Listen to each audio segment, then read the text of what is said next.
Halo, di minggu-minggu ini 9 tahun yang lalu aku tuh pertama kali pindah ke Jakarta. Pindah ke Jakarta cuman karena satu tweet di mana aku nawarin diri untuk jadi wartawan K-pop ke salah satu pimpinan redaksi media online terbesar di Indonesia waktu itu.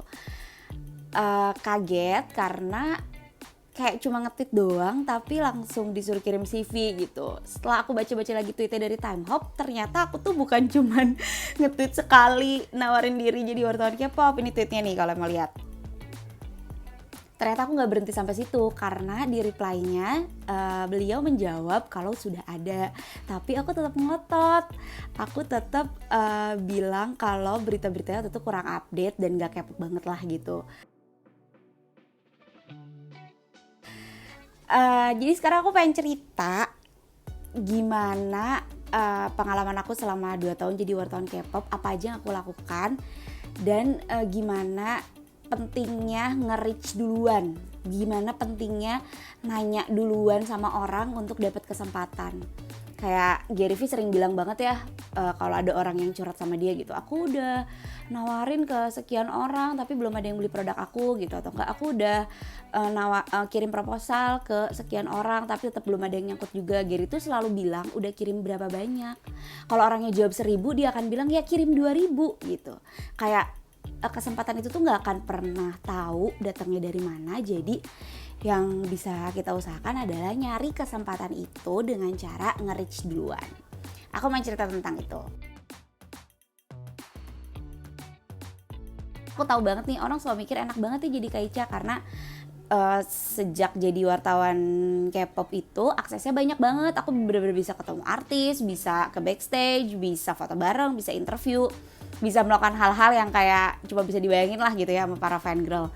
Cuman yang kalian gak tahu adalah gak berarti karena aku kerja di media yang emang gede banget undangan itu datang sendiri. Gak gitu sama sekali. Apalagi waktu tahun 2011 ya, 2011 itu K-pop di Indonesia tuh belum kayak sekarang. Indonesia tuh belum yang dilirik banget gitu loh buat konser K-pop. Jadi yang sering konser itu masih di Singapura. Nah, gimana caranya aku bisa bolak-balik Singapura dan jadi bisa nonton, bisa preskon, bisa interview? Itu karena aku cari sendiri. Aku bener-bener nyari kontak promotor Singapura yang suka bawa artis K-pop ke sini. Aku email satu-satu, aku cari tahu gimana caranya kalau mau liputan ke sana. Ya emang easier sih karena aku dari media gede gitu. Tapi poinnya adalah kalau aku nggak nyari, sebenarnya undangan itu nggak datang sendiri loh. Undangan itu nggak gitu aja datang hanya karena kamu kerja di media gede terus semua undangan datang sendiri dan kamu bisa interview siapa aja, nggak begitu.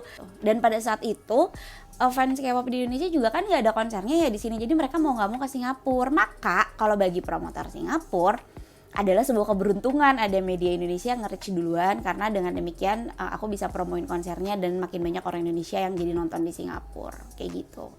Nah udah gitu kalau udah dapet undangan konser apa otomatis bisa preskon? Enggak juga, enggak segampang itu juga.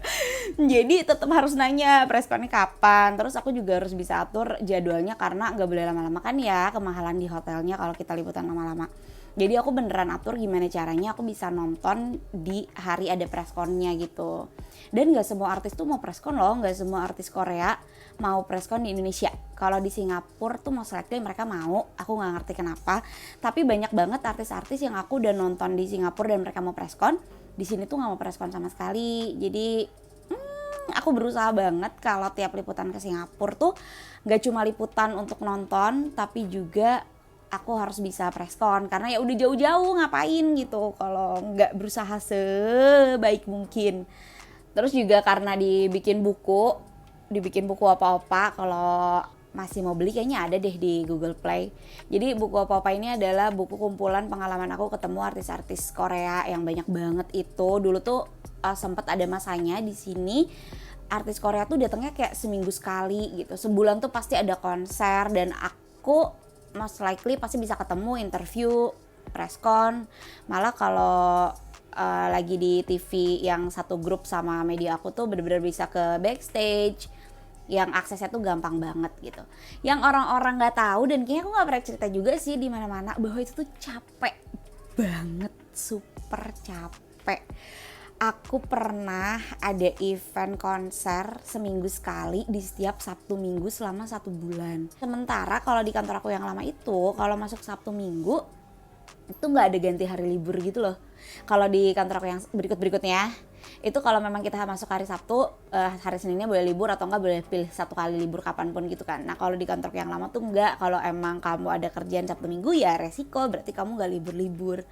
Dan itu aku sampai di konser terakhir, jadi di konser terakhir bulan itu konsernya B1A4 di Gancit ya, kalau nggak salah di Gancit di atas. Itu aku dalam kondisi menggigil pakai jaket tebel nonton festival demi liputan, kayak segitunya banget. Dan orang lain berdiri tuh aku duduk karena gak kuat aja, karena udah gak kuat lagi. Tapi ya waktu itu masih muda, umur juga masih berapa sih, 22, 23. Yang aku pikirin adalah aku cuma mau kerja sebaik mungkin karena ini kerjaan yang aku suka.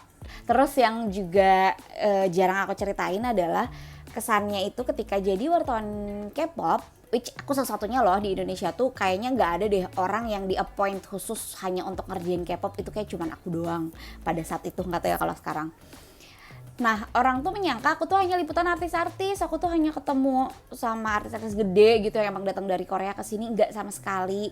Aku tuh itu bener-bener sadar bahwa pembacaku adalah fans. Jadi aku maintain banget sama admin-admin fanbase, sama fans yang emang baca tulisan aku, yang emang aku berkomunikasi di Twitter kayak gitu. Jadi kalau mereka bikin acara, aku selalu datang. Padahal acaranya tuh bisa jadi cuman ulang tahun fanbase, kayak small gathering member mereka doang. Panas-panasan di Monas tuh aku pernah tuh ulang tahun fanbase apa ya, atau acara fanbase apa aku lupa. Jadi acara-acara fanbase pun aku datengin, dan meskipun Sabtu Minggu which aku harusnya libur, tapi tidak. Ya karena aku kayak berusaha maintain hubungan aku sama si fanbase ini. Apa fanbase ini datang sendiri karena aku kerja di media gede? Ya tentu tidak.